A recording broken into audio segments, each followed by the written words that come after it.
can't locate you? Singapore is very small. Singapore is very small, as you know.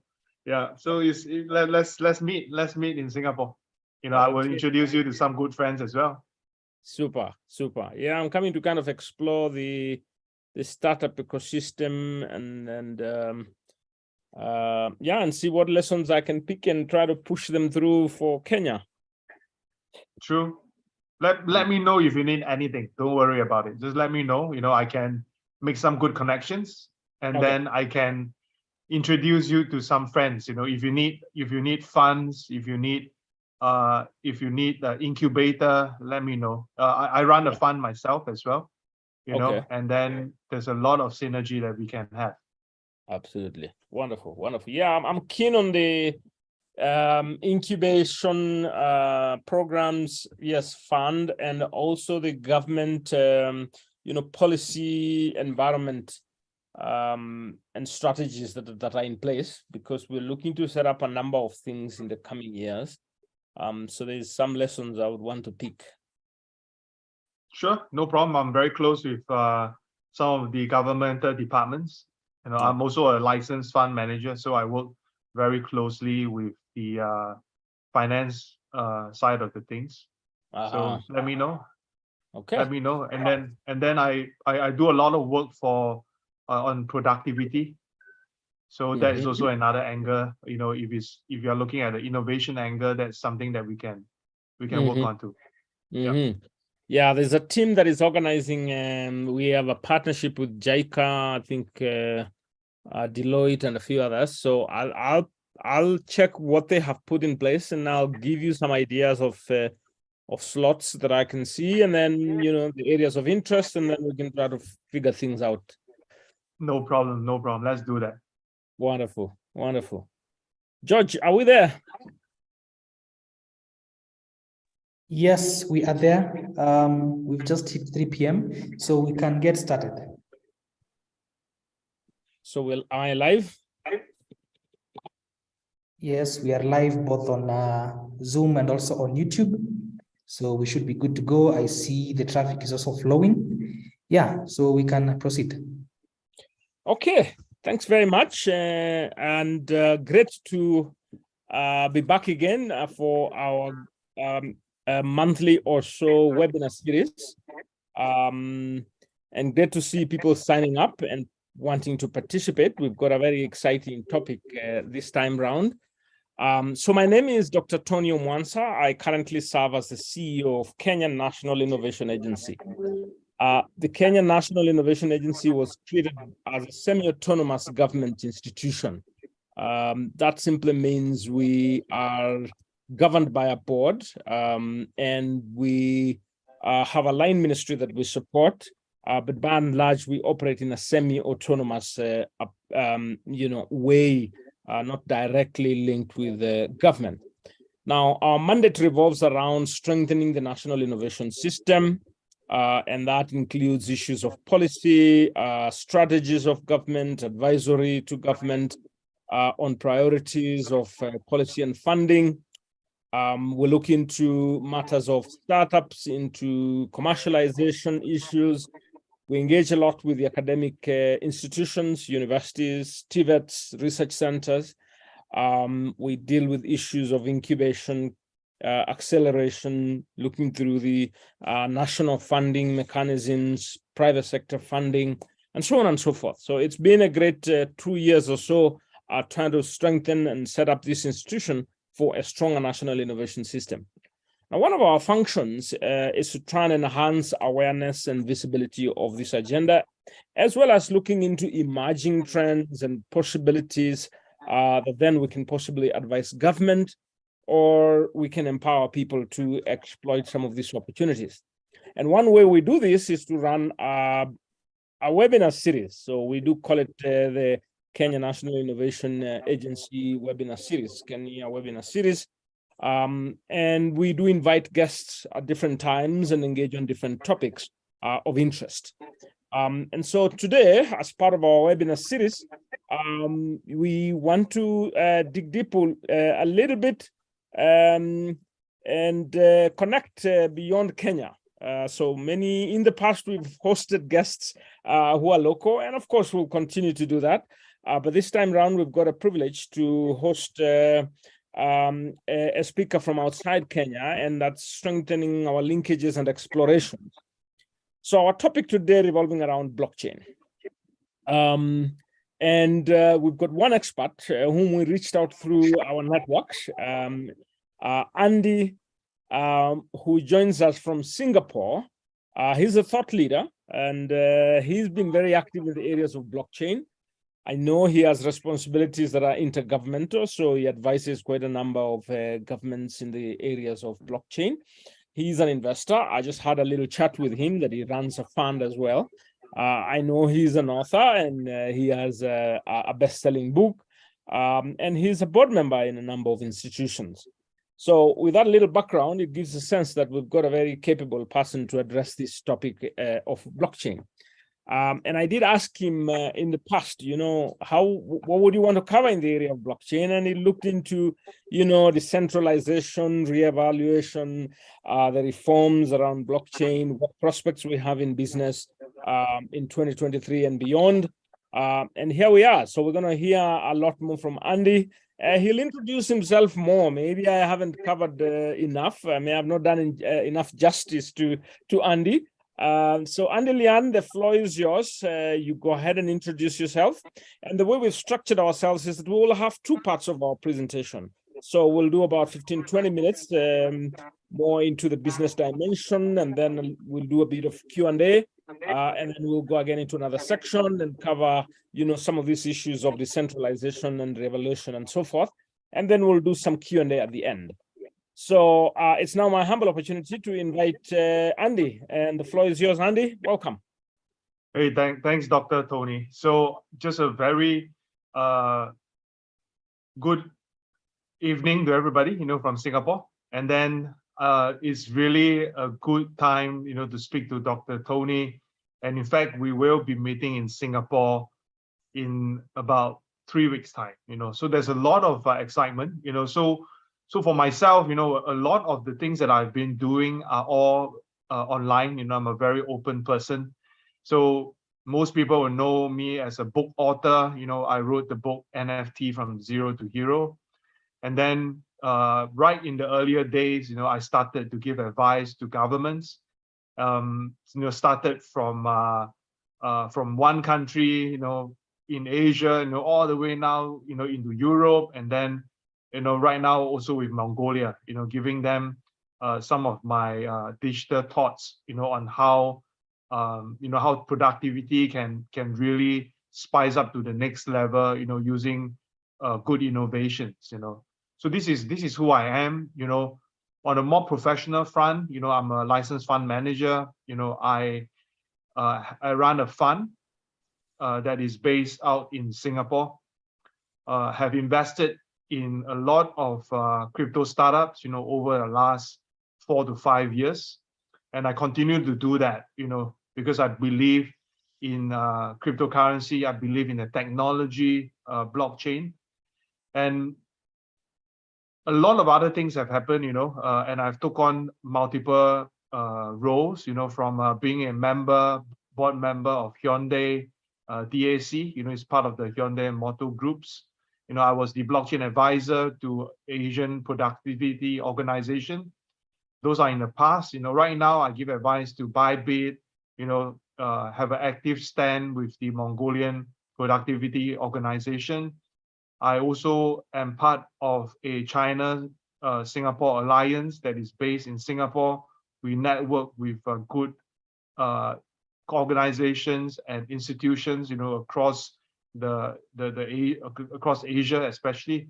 So this is what I do, And other than that, I love to write articles. I contribute a lot of opinions, online recently about Web 4.0, and then I also have a PhD in productivity science. So this is who I am. I love to share, and definitely here to answer some good questions that you have. And the mic goes back to Dr. Tony. Wonderful, thanks. I think that's well covered. I don't think I would have done enough justice, and that's why it was useful that Andy, you go ahead and introduce yourself. So we'll keep this fairly simple as we do our discussions. And I think the first place is to just kind of dig a little deeper into the global analysis of blockchain business. Where we've come from, where we see ourselves heading. I think let's get a feel of the prospects and opportunities in blockchain.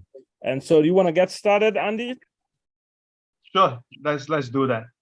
I just want to give a few blanket statement, on how I look at blockchain businesses. I think blockchain businesses, as compared to probably 2018 and now, there's a big difference. Where are the differences? You can see that people are no longer saying that, oh, I'm using blockchain technology to clear my daily funds, for example. Many of these things have already slowly been inbuilt into financial system, for example. They are also slowly being built into healthcare systems. Healthcare is a big thing, and healthcare has a lot of good use cases for blockchain, especially for patients' data, right? Especially for empowering, patients to have their own data. So all these things have already been in the process, and most people are not talking about it, not because they are not using it, it's because they are using it and they find that, okay, it's a very seamless process, for us to use the technology. So this is how it is in my part of the world. So then we will be asking about a few other questions. Then what are the next big things that you can see using cryptocurrency? Well, I would say that cryptocurrency and the word blockchain, although they are interrelated, but the kind of use cases are very different.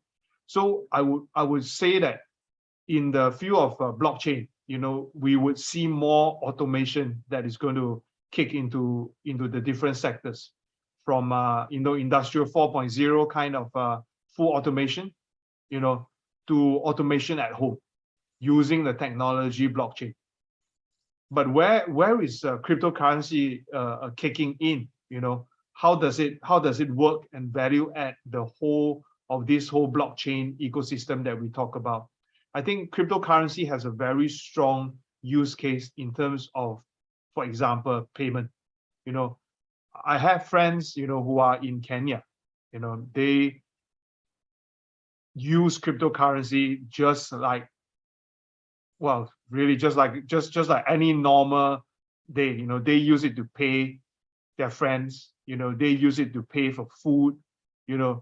And it's very seamless. In a digital economy, especially in Kenya. Comparatively, if you look at places like Singapore, for example, because we have a very strong financial infrastructure, and a lot of these things have been set in place, since 2-3 decades ago. Credit cards are being used, so you see lesser adoption, for cryptocurrency in terms of payment as compared to Kenya. So when my friends told me about Kenya, I'm very excited, because payment and transferring of cryptocurrency is actually the baby step for the business to grow. I mean, you may not see, correct me if I'm wrong, you may not see many businesses on the ground, sustaining themselves using crypto, but the move of using crypto, spending crypto, is already a big plus for Kenya to kickstart, a new digital economy. That's how I look at cryptocurrency, and it is a very big advantage compared to places like Singapore, Hong Kong per se, because we are living on a two separate kind of a financial system. And is it good? Is it bad?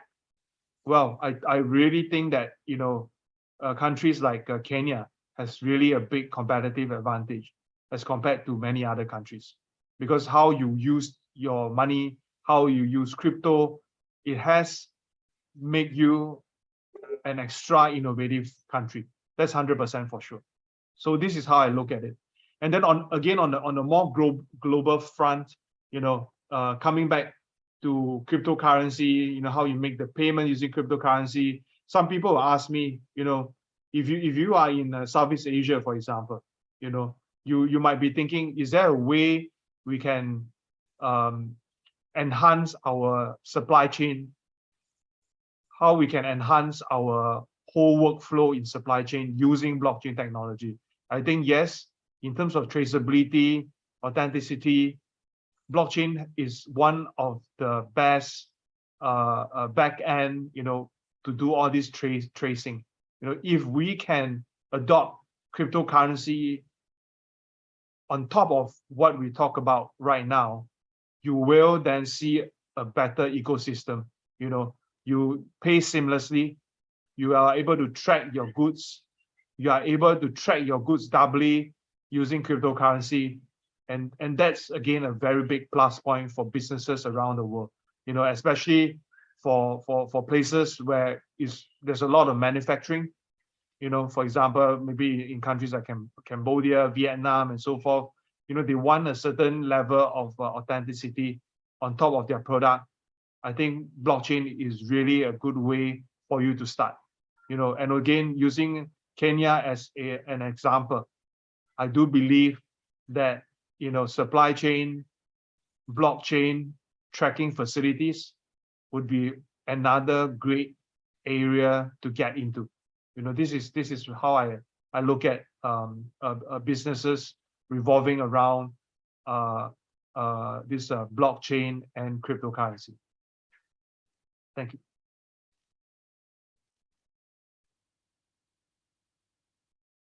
Okay, thanks. I think we will keep the engagement fairly flexible. So we'll open for people who may want to ask questions, not necessarily to wait up to the end to ask a question. I think there's an opportunity to pose questions along the way as we go. Maybe I will quickly pose one before we go to the second phase of your presentation, to revolve around what is your recommendation or thought process based on interactions you've had around the regulatory environment. Government is always going to be wanting to connect to this issue. And then I can also see one hand up. I think you dropped it. I don't know whether that's George, but I'll give you, Andy, just your thoughts around the regulatory environment and the experiences so far you're getting.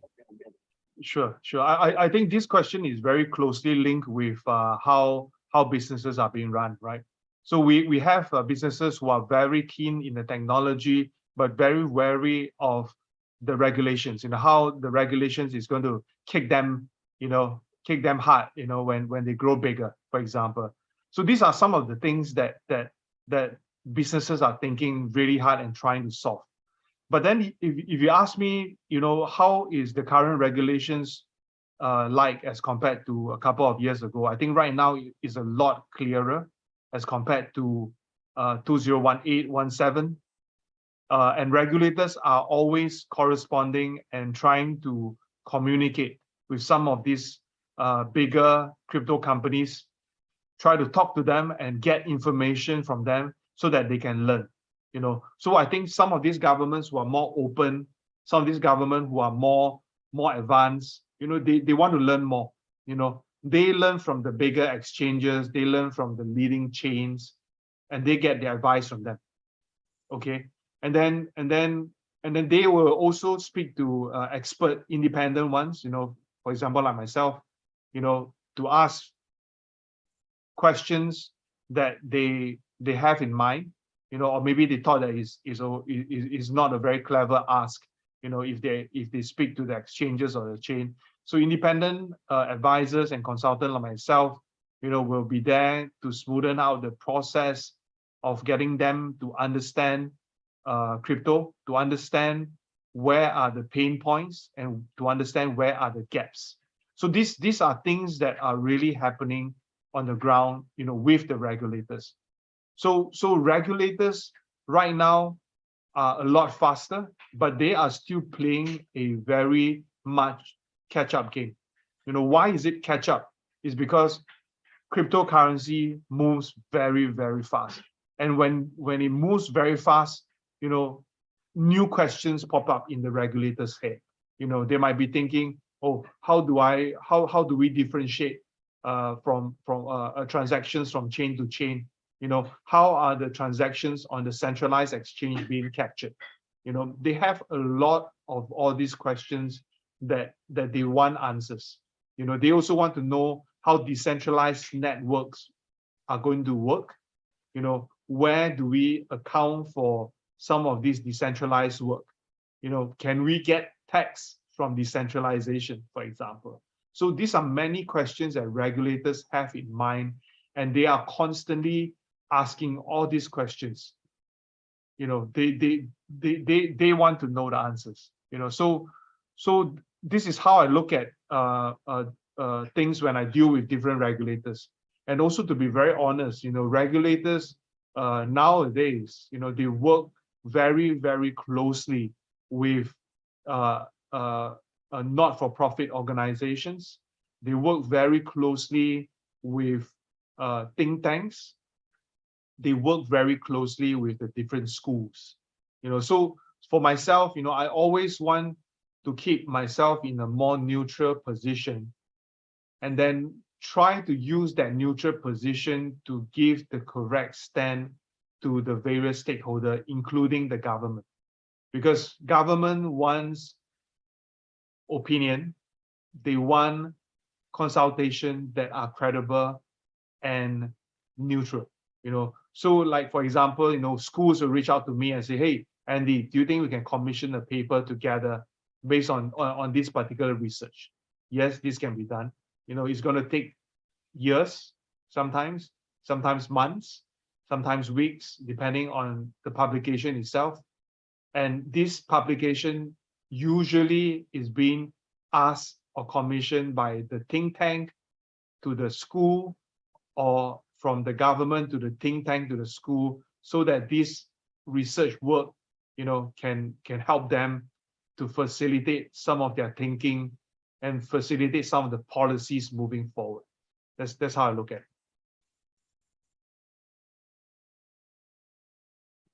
Okay, great. I can see one hand. I think we'll just keep it open. I see Ed Karani saying, I see a lot of opportunities in the use of blockchain in our tea and coffee value chain. How does a roadmap to trade in these areas look like? I think he's looking for comments around these domains of coffee and tea. And Kenya, we're fairly strong in the value chain of tea and coffee. So we'll take that question. And then I am happy to have Thomas Omweri ask your question. I think you've raised your hand up. Hello, good afternoon, everyone. Thank you, Andy, for sharing the knowledge with us, and Dr. Mwensa for organizing the session. Because we are talking about regulation, my question is more of, that policy aspect, where governments, of course, would want to have control on what exactly is happening, and to even bring it closer home. For a long time, we have seen financial regulators, like in our case, the Central Bank of Kenya, providing advisories against, somewhat against the uptake and the use of cryptocurrencies because of the volatility and the uncertainty surrounding that. And it goes without saying that governments have a critical role in the advancement of any technology.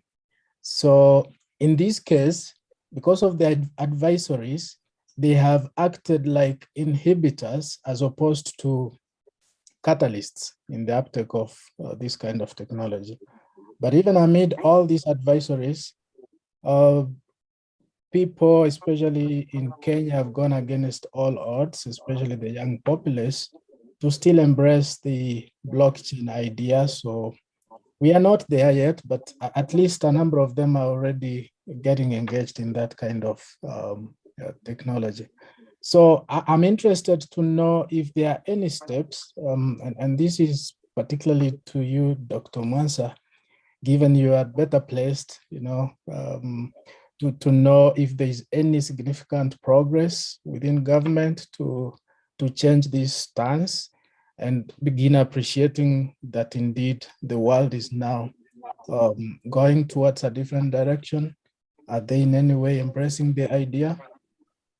Okay. All right, thanks. That's a valid one. We'll come back. And now let me take Stacy. And then Andy, I think you can comment across the three, and then I'll chip in as well. So Stacy, the floor is yours. Hi. My name is Stacy. Thank you so much, Dr. Tony. Thank you, Andy, for this session. My name is Stacy from Kayana, Kenya. Basically, from the conversation, I'm really curious. What have you done in terms of blockchain in community? I don't say development, but management, especially for the scenario where you want to develop a token that the members can actually, I don't say award, but actually use to trade in context of the upcoming CBDC. That, how do we align? Because yes, you can discuss regulators, but regulation always changes, but there's the infrastructure angle of it. I'd really love for you to touch on that. Thank you. Okay, thanks. Sure. I hope that was clear for you, Andy. The floor is yours. Sure, no problem. I'll take on the questions one by one. So first one, about coffee and tea and blockchain. So some of you would have read my CV that I used to invest in coffee plantations, and I actually deal with quite a number of roasters as well, where they want to use blockchain technology to track and trace, their coffee beans, for example. So this is a real situation. We have a friend who is very active in East Timor. They want their coffee to have that special tracking mechanism. So each batch has a special QR code that's attached to it. So in the beginning they are only using QR code, but then, like every one of us, we know that QR code can be easily replicated. So what they have then implemented will be a dynamic QR code. So each batch of coffee bean that they have shipped, they have their own very unique way to account for the various batch, the various package, and the various packaging. And this thing is going to help them because, number one, they are selling premium beans. So when the beans are premium, there's a very big need for people to authenticate and say, oh, is this the real thing? Is this the real brand that we are talking about? So blockchain technology works very, very well on products like this. Of course, some of these guys, in the market, they will say, hey, there's always ways for you to track each and every coffee bean. For example, you will definitely see people saying things like this, for sure. But trust me, that is not going to work because it's just way too much work, and it's just no way to really authenticate all these things. From a more sustainable business perspective. So I hope to see that part of things going in the right direction. So don't think too much. Just pack them, in the right place. Put up easy technology placements. Like what I mentioned is on the packaging. Make sure that the whole supply chain is audited and is on the right track. Then I think the simple usage of technology in that manner would be most suitable. This is a real case study. Another case study with very similar product is they also use a similar product, similar way is another Vietnamese coffee brand. So they did the same thing, and it really helps them because there are a lot of other fake coffee manufacturers that are using their packaging. So this is also another good way to differentiate themselves, from the fakes. So this is pertaining to the coffee and tea leaves question. So this is number one. Number two is I think is about regulations and how regulators react a bit slower, to some crypto policies. I've walked through the whole process, since 2018 on this whole journey. You should not be too rushed, or should not push the regulators too hard. You think that, oh, within the 1 year they are going to give you the right policy, give you the right rules, give you the right framework. It's not going to be like this, And this same decision process is very much similar throughout many different countries, because I come from a advisory background, with the government. I look at crypto bills, I look at crypto policies, I look at the whole crypto legislation, for some of the country. I dare to say that some of this framework, in order for it to be more mature, and more concrete, it takes about 2 to 3 years. And that 2 to 3 years does not mean that your government is not working hard. There's always public consultancy paper, like I've mentioned, there's always think tanks working closer with the regulators. There's always schools working very closely with the regulators.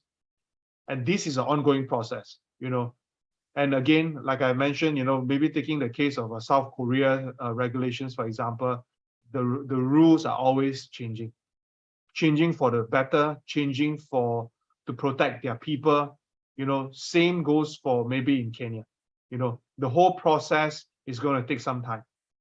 Meanwhile, while there are no specific regulations, just work within a very compliant framework. Don't do anything that is out of the ordinary. Look at it from a more innovation standpoint. You will not go wrong, because when the real crypto bill or policies kick into place, they can't fault you, because you work this around using a proper business framework. And if you have any doubts, you could always speak to your local leaders. Number one, go to the academics, talk to the think tank researcher, and if need be, talk to the lobbyists, because these few groups will actually help you to get some of these voices to the regulators. And then they will take some of these academics, for example, or some of these groups, for example, more seriously than just talking to a community, because you need a strong voice. If you need a strong voice, and for example, Dr. Tony, from a national innovation agency standpoint, and pushing this from an innovation standpoint, a lot of these things can be pushed through a lot easier than, say, a blockchain association, for example, because that kind of anger is very different. Tony, look at innovation, how innovation can kickstart this whole crypto era using blockchain, versus technology first, but what's next, right? So it's a very different process, when you speak to the regulators. Again, if you need anything, I'm very happy to also give my few cents worth, to how things can work around a lot better, with the government. I see Tony nodding his head. You want to add on something, my good friend? Yeah. I mean, you're right in the sense that change as it comes. We are conscious that regulators have a responsibility to ensure fairness, transparency, more like a fair playground, and making sure they truly understand the implications of the decisions and the facilitations they provide.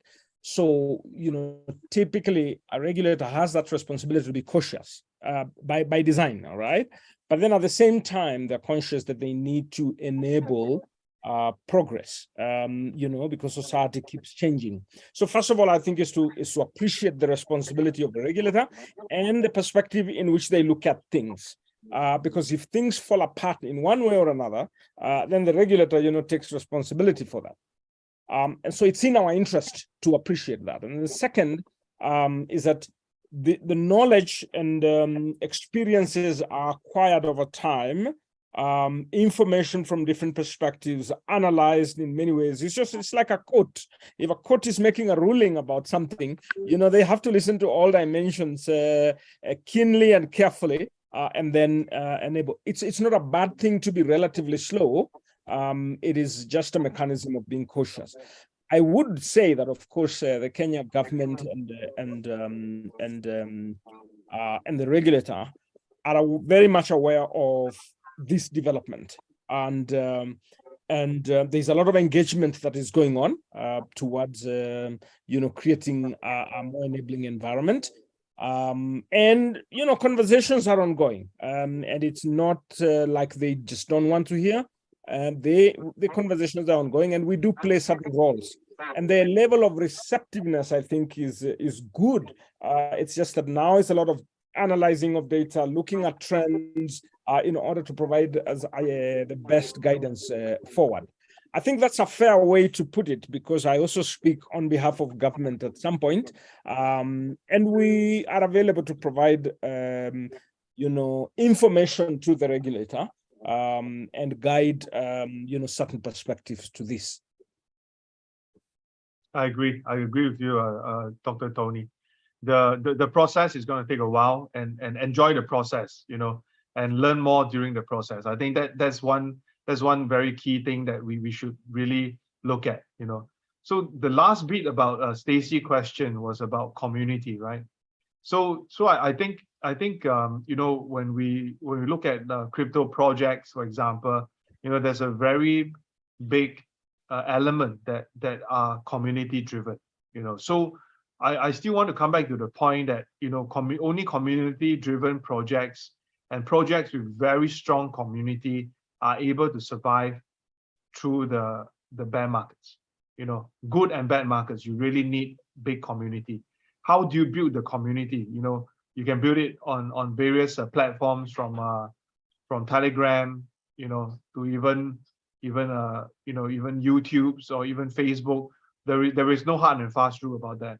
But in order for a community to be very successful, you need to know your work, because you are there to work together with the community to build a vision.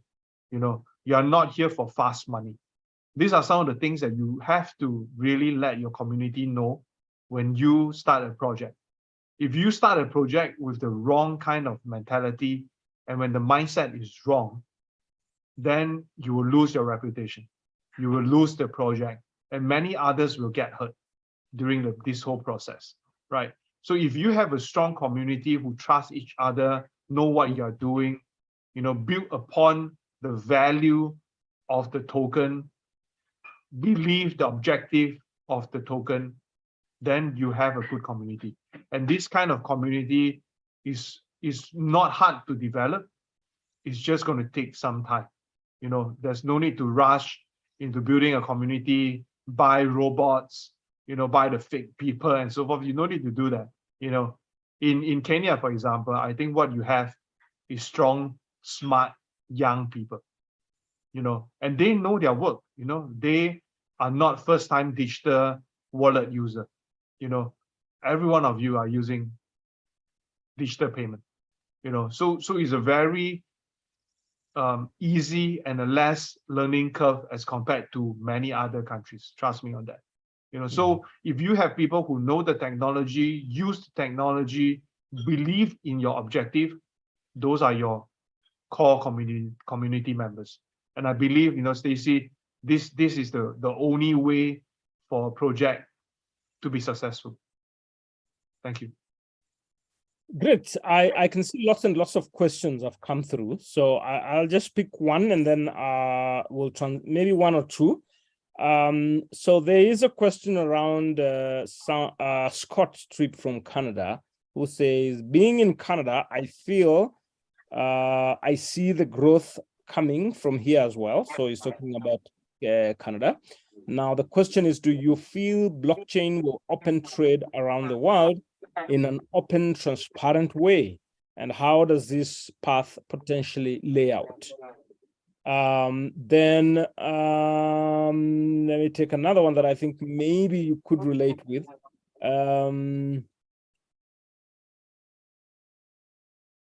Okay, so this is from Rosalind Wanjiru, who says, this is a timely conversation as we need to work towards fostering innovation.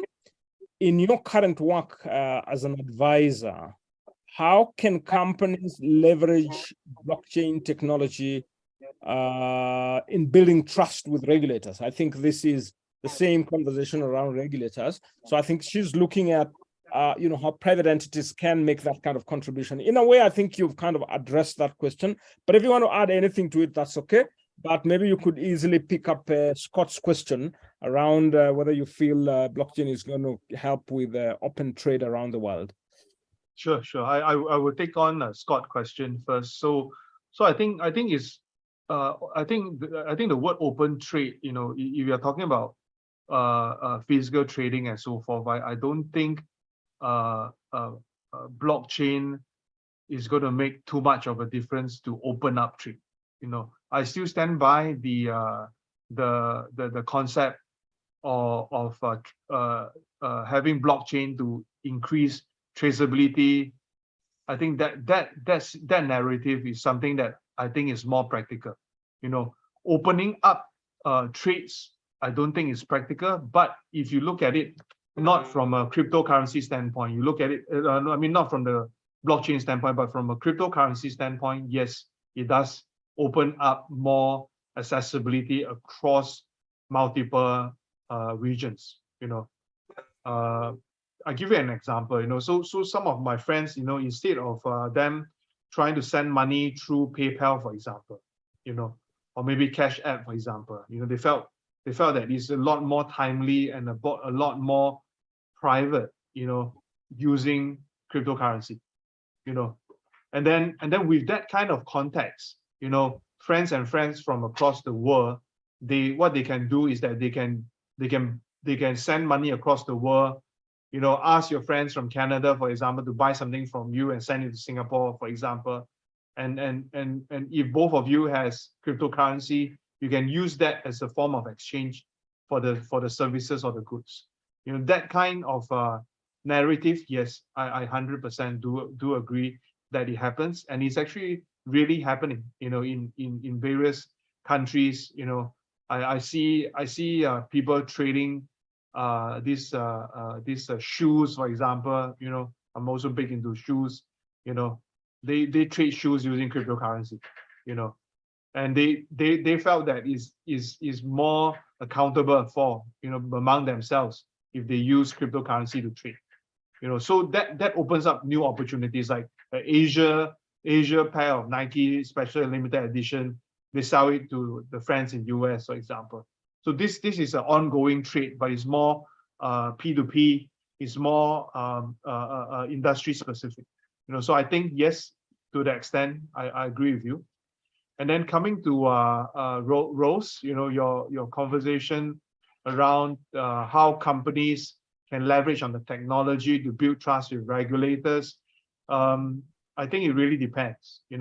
So I have friends who are doing invoice financing, for example. They are using, because invoice financing, there's also a lot of fraud, right? So what they are doing right now is that all the invoice financing, all the invoice that they are financing, the companies that they are trying to finance and so forth, they leave all the traces of the actual transaction using cryptocurrency on the blockchain. So you see the actual flow of money or cryptocurrency from point A to point B, right? And then that build up a bit of a credibility for their own business. And then they can try to use that kind of information to get more financing. That same kind of theory or narrative will also work with regulators, because regulators also want credential, and then how are you going to do that?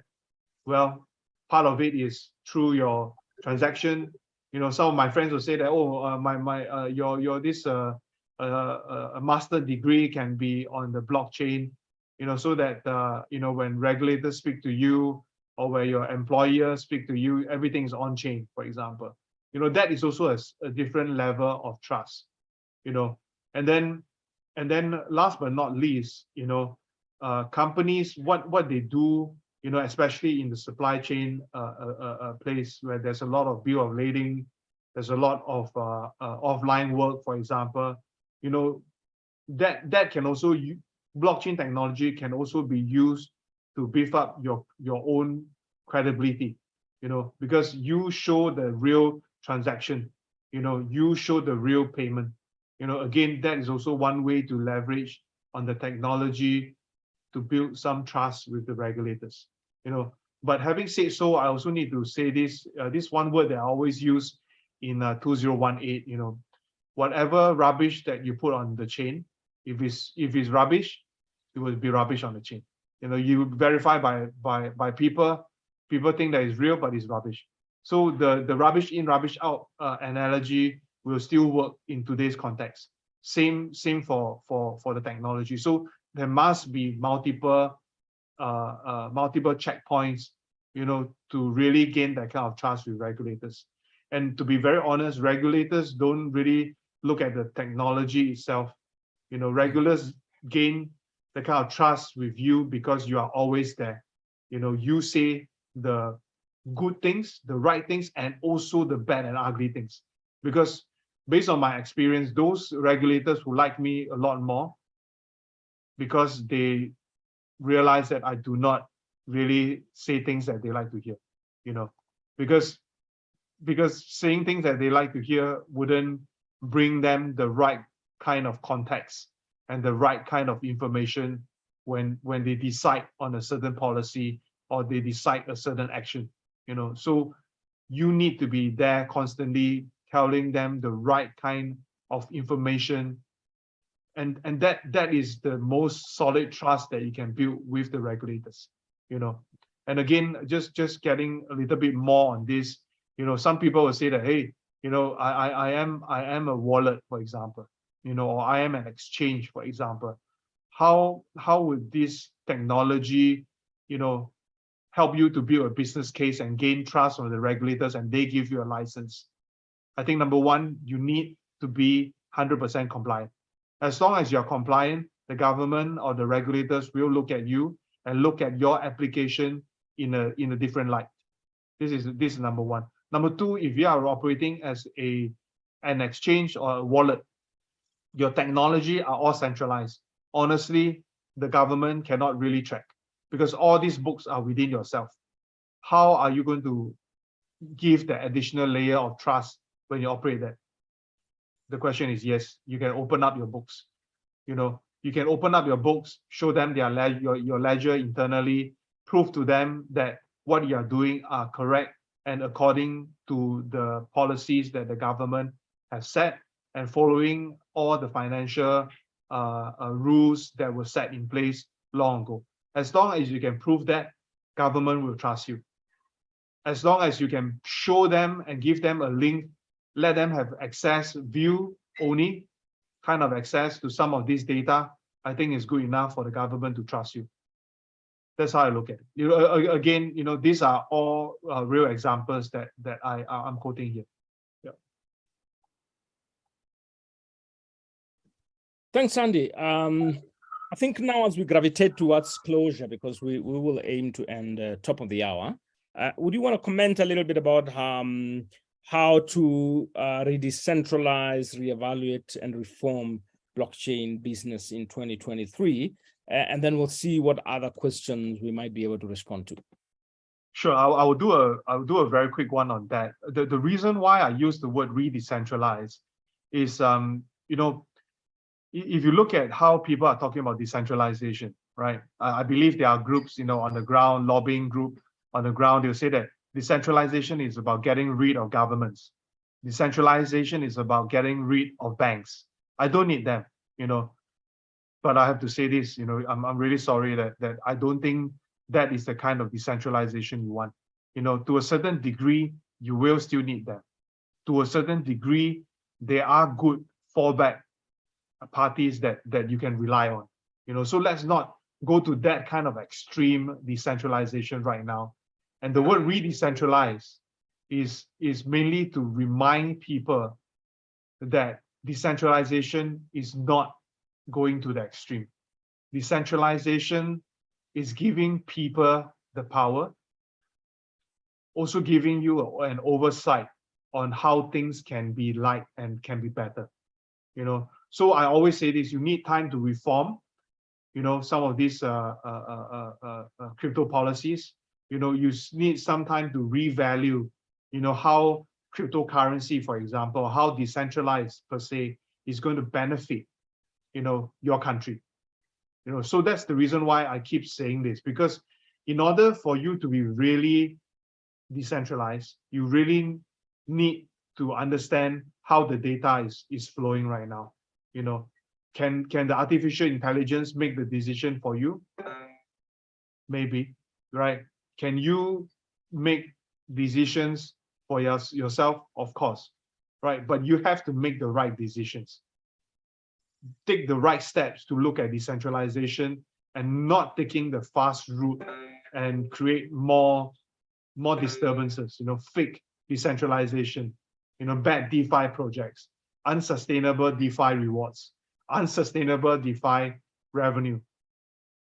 So all these things goes back to the word redecentralization.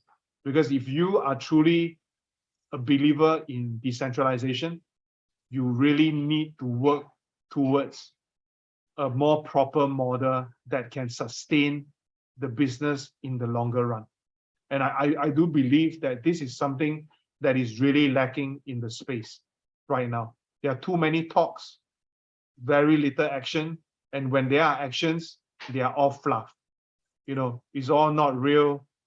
It's just hype. And it sounds like a Ponzi scheme. So we need to have real substance, real innovation in order to sustain the whole business model that we are talking about right now. And this is the thing that businesses need to have. If you want to adopt blockchain technology, you need to understand that you need that technology, not because you adopt that technology and the government gives you a grant, right? That is wrong, okay? It should always be business first. Make sure there's a business case before you even think about a grant. So similarly for blockchain technology, you need to have a good use case. You need to have a good business. You need to know where you earn your business from, and not from purely getting new people to buy new tokens to keep the project going. Because if you do that, then there is no different from a Ponzi scheme, right? You need to find a way that you can sustain and earn your dollar. If you can do that, I think you will have a successful business in 2023 and beyond. And is it really difficult to do that? I don't think so. You just need to keep things simple, right? Find the right partners and find the right place and the right industry for you to start this whole journey. If you start this right, there are many, many different ways that you can assume and get yourself on a more global stage to put your ideas to more people. And when that happens, you are another step closer to success. That's how I look at it. Great, thanks very much. I will take one question from Dennis here, who says that as much as we are embracing blockchain and cryptocurrency, what is the impact of blockchain on consumer privacy and security?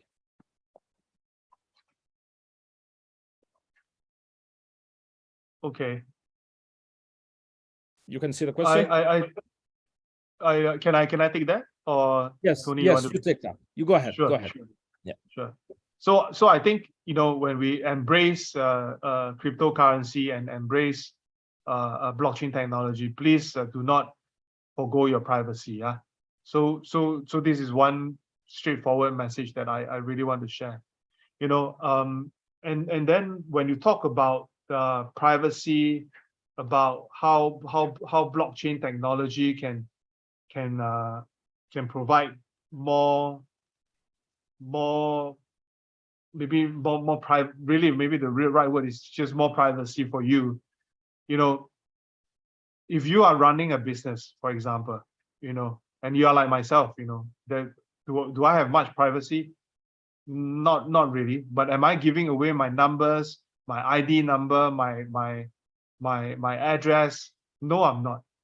Right. So this is one way for you to put your face out in the space, letting people know and educate them the right kind of information by showing your face. So this is a totally docs model, you know, so you show who you are and so forth. But there are many people who prioritize privacy over everything else. So they stay as a meme, right? So you can see a profile picture, it'll be a cartoon face and so forth. You know, that is their way of protecting their privacy, you know. But then again, do you really trust people who are hiding behind a profile picture? You know, are you able to understand, you know, the kind of mentality behind some of these guys? Because to be very honest, people who do not dare to show their face, you know, they could be very shy, for example, you know. But then the other thought would be, well, could it be because they are trying to scam you, right? So I think these are all very different privacy protection. These are very different security mechanism that you can help with yourself, you know, moving forward. You know, we embrace technology because we believe in it, you know, and we embrace technology because we believe that the impact that the technology can bring to the consumer will be a lot more, right? So security wise, I think it has to be 100% secure. You know, some of these blockchain or some of these smart contracts are being hacked, you know, but when they hack it, they could not actually extract a lot of other private information too. So again, that's the beauty of the technology, you know, and that's the kind of fallback plan that you have, you know, and again, you know, blockchain and how the whole maybe enterprise software and how the whole system works, you know, there are multiple layers, you know, as long as the security is done properly, you know, on the most basic layer, I think you normal consumers should be safe. And if your data are all on blockchain and is well encrypted, you know, and is a proper blockchain with a proper nodes, you know, I think your privacy is very much protected, you know, in that sense. You know, so hope again I answer some of these questions, you know, in the right framework. Yeah. Yeah. I'm now curious. I mean, I just sampled the questions that you could respond to, and I want to pose to you a question around training and capacity development on issues of blockchain and cryptocurrency, where you're seeing the academic systems moving. I mean, in this case, I'm looking at universities, you know, TVETs. Are there courses that people are taking? What's the trend, how the careers are emerging in this regard, and what you see the role of institutions of higher education in the future of this kind of technology? Sure. I think this is a very valid question, because I always believe in nurturing the young, and nurturing the young starts from education, you know, whether it's going to be a bachelor's degree, a master's, or even a PhD. I think that's a very good time for people to, you know, to interact, learn, and share, right? So first of all, I give you a little bit of background. I used to be the chairman for esports, esports association.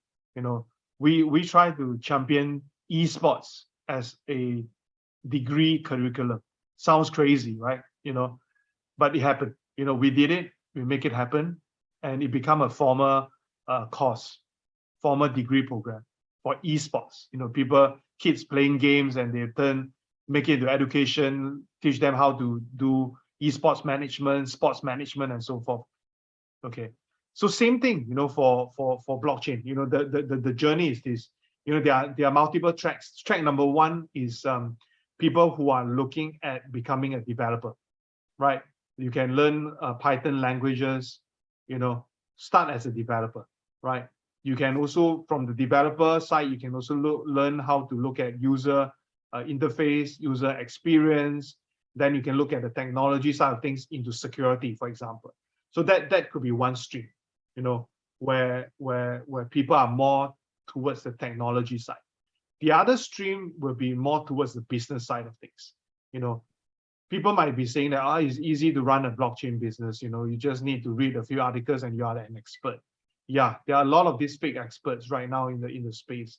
But in order to properly manage a blockchain business, I think it is also very suitable to have a course and a degree program, you know, teaching people, you know, what is blockchain, how can blockchain enhance your business, what kind of chains do you need to use, what is the difference between marketing a crypto project versus marketing a normal project, what kind of timeline and what kind of a speed are you looking at when you are looking at marketing a crypto project. I think these are all seems like very basic things, but it's vastly different, you know, from the traditional business.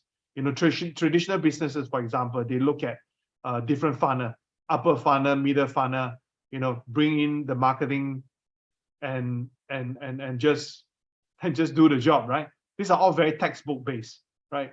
If you are a centralized entity, for example, if you are a brand, you're like a FMCG goods, or even a centralized exchange, this model works very well because these are all textbook style kind of a marketing plan, right? But if you are in the crypto space and you're running a crypto project, the kind of pace that you got to go through are very different. The decision process is very fast. You need to have a very clear mind. You know, if you are in a normal traditional business, one day you can say A, another day you can say B, right? At the very last minute, you can flip again, it's C. But that's okay. But in the crypto side of the world, decision got to be fast, you got to be precise, and you learn to do that in school, not when you are in real life. Because only through stimulation, only through your professors, you can learn from mistake. Once you get out in the world, that one mistake could cost you millions of dollars. So I think such a curriculum can also be put in a degree program or even a master's program, right? And I think that process itself is very useful. Reason being is many of us, you know, and some of my friends in Africa or in Kenya per se, they have a passion in cryptocurrency. And if you have the passion, you study a degree program that is of your passion, you can excel. And if you are in that space itself and you turn out to be a more academic guy, for example, you might be doing research work that are talking about the next stages of decentralization. It could be a Web 4, it could be a Web 5, it could be a Web 6 or Web 8, for example. You could be the person who look at the perfect and ideal model for decentralization. These are all higher level research paper, you know. So I think schools make a very, very good place to have all these experts. You know, I'll give you another example. Friends in a lot of these developers who are doing crypto work, developers, they are all from India, for example, or from China, for example, you know, because they have that kind of environment to do it, you know. But what about Kenya? Kenya have some of the smartest people, you know, some of the best people who are looking at technology and experiencing digital money from the very young age. I still think that there is a very big, very, very big role for schools to nurture and grow these experts. grow these experts for the local market, grow this expert so that you give the young ones in Kenya a better vision and more opportunities abroad. Because I see that, you know, local markets, abroad market, they can come back later. And that's how the whole economy is going to be formed. And I think, you know, there's a very big chance for Kenya to take on this entrepreneurship and this pioneer role, you know, within your region. And that is something that I want to emphasize, you know. If today the universities are not able to come up with a full blockchain education degree, start off with a module within the business electives, right? Or start off a module within the development or engineering electives. That is one baby step, you know, because right now at this current moment, to be real honest, there are not many schools who have full-fledged blockchain or crypto degree. There isn't many. So a baby step would be inputting them into the current business streams or engineering streams to give them a kind of sense on how this is going to work. You know, then you can have some EMBA courses that can train executives to look at cryptocurrency causes in a different manner. So this is a whole step that schools and institutions got to work together with, you know. We even have schools, you know, I can't name who right now at this moment, but we have schools, you know, coming to me and say, hey, can you come out with a NFT cost? You know, what is non-fungible token? How is non-fungible token going to work, you know, for my ID or for my DID, for my passport? You know, governments are asking questions like this, you know. Schools got to train and come up with those experts, you know. And again, this process is not going to be one-day process, you know. It can be 1 year, it can be 2 years, and it should be ongoing. And if you believe in innovation, if you believe in crypto, and you think that the blockchain technology is something that you can really put through, schools will be the best place to start. Really best place to start, you know. And nothing is going to stop us from studying or learning more. No problem at all. Sorry, I saw a lot of new questions popping up as well. You know, looking at Outlook and things like that. You know, I think you have a very, very active group of people, to be very honest, Dr. Tony. You know, and that is the best place to nurture, you know, new projects. You know, put up a good value proposition to the schools. You know, get that going. You know, that's how I really look at things. Yeah. Okay, thanks very much. Local time will look like we've already gone past 4. It just moves very quickly. I think it's been a very useful engagement. And thanks, Andy, for sparing your time to you know, share your experiences and knowledge and aspirations as you see the trends within this area of technology and innovation. And thanks also for all the people who joined and the questions and the interactions. I'm sure you've learned something. So have I learned something. And we'll continue to engage in one way or another, directly or indirectly. And you can always reach out to us in Kenya. Our email address is available on the website, and you can follow us on social media as well. I just noticed that, Andy, you have quite a lot of followers, and it's a reflection that this is a very interesting and engaging topic that people want to follow. And so we encourage, you know, the participants here to follow you through as well, because I see you post quite a lot in this area. I mean, this is one of those topics you can't ignore because, you know, you keep seeing a trend, things are evolving rapidly, and somehow you will interact with this kind of technology as we go forward.